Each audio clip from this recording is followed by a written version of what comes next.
Здравствуйте, меня зовут Владимир Соломинов, я являюсь экспертом в области каминов. И сегодня в рамках рубрики «Советы новоселам» я вам расскажу, как правильно подобрать камин к себе в квартиру.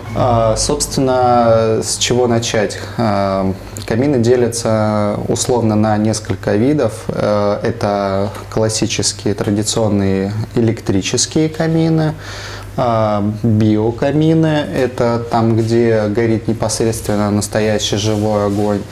И третье, это лично я так разделяю их, это камины с водой. То есть 3D камины, их называют еще паровые камины, как угодно. Почему их разделяю? Потому что там немножко другая история, нужен уход за такими каминами.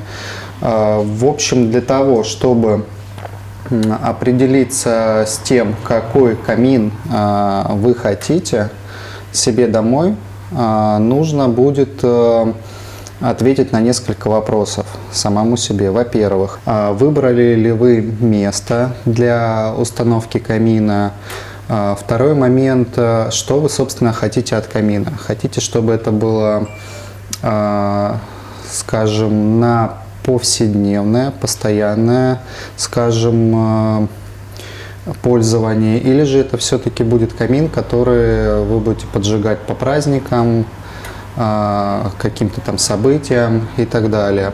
Почему эти моменты нужно разделить? Потому что если мы будем рассматривать биокамин, то эта вещь достаточно, скажем, не на каждый день, за ним нужно все-таки приглядывать. Так или иначе, здесь горит настоящий огонь, хотя его можно использовать в квартире, он для этого и придуман.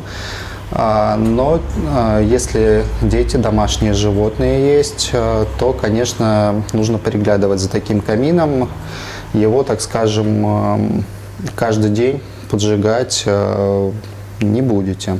Если же это все-таки электрический камин традиционный, то там все достаточно просто и легко.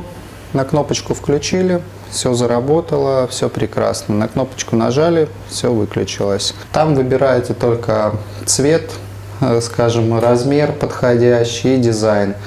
Лучше, конечно, обращаться в специализированные магазины, потому что там вас грамотно, правильно проконсультируют, помогут выбрать именно то, что вы хотите. Конечно же, за пару минут я не могу рассказать про все аспекты и особенности, как грамотно и правильно подобрать себе камин, поэтому у вас, конечно же, останутся вопросы, какие-то комментарии, пишите, буду отвечать на все по мере своих сил.